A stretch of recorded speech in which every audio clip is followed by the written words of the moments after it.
Olivier Sanviti, vous êtes avocat, associé au cabinet Gramont et Associés et co-responsable du département haut de bilan, levée de fonds. Pourriez-vous nous expliquer ce qu'est un audit juridique?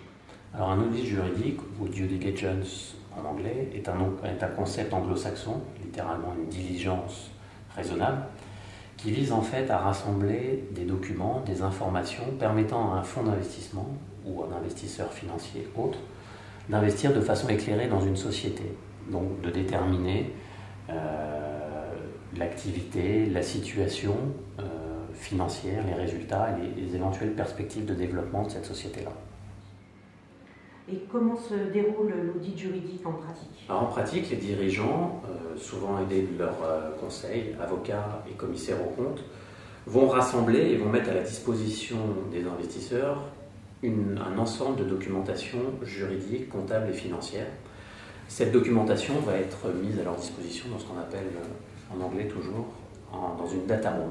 Et les conseils du fonds d'investissement vont avoir accès à cette data room, bien évidemment après avoir signé une clause de confidentialité, vont avoir accès à ces documents-là et vont pouvoir les auditer afin de déterminer les risques éventuels qui peuvent être soulevés par tel ou tel document. Quels sont les domaines juridiques qu'on audite donc pendant cette data room? Alors les grands domaines classiques sont d'abord le droit des sociétés, tout ce qui est la vie sociétaire d'une entreprise.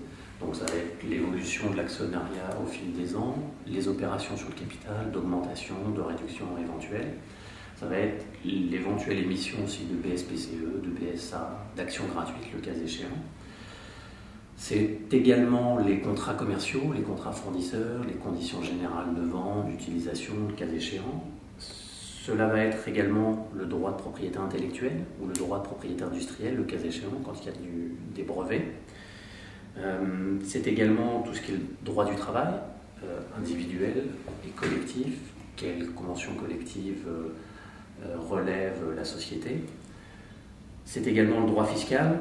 Pour les sociétés de croissance, le point qui est souvent regardé est constitué par le crédit d'impôt recherche et éventuellement le statut de jeune entreprise innovante et éventuellement les contentieux que peut avoir la société. Mais pour les sociétés de croissance justement, quel est l'élément qui est pour vous particulièrement important? Alors pour les sociétés de croissance, l'élément important et l'actif de ces sociétés-là est bien souvent un actif immatériel. Donc le point important, c'est la protection et c'est la localisation de la propriété intellectuelle. Cette propriété intellectuelle, qui est bien souvent du droit d'auteur, en fait, va être localisée dans différents endroits, entre guillemets, dans différents lieux. D'abord, elle peut être générée à l'intérieur de la société, par les salariés, et elle peut l'être également à l'extérieur, par des prestataires extérieurs. Ce qu'il faut bien avoir en tête, et ce qui est souvent oublié par les dirigeants, c'est que la cession des droits de propriété intellectuelle doit être expresse. Donc si un dirigeant contracte avec une société, un prestataire extérieur, il devra être prévu une cession de cette propriété intellectuelle au profit de la société. C'est un point important, parce qu'après vous pouvez vous retrouver dans une situation où vous pensez avoir les droits, et en fin de compte, ces droits, vous ne les avez que partiellement, et donc vous pouvez éventuellement constituer, et cette pratique peut éventuellement constituer une contrefaçon. En conclusion, que diriez-vous de l'audit?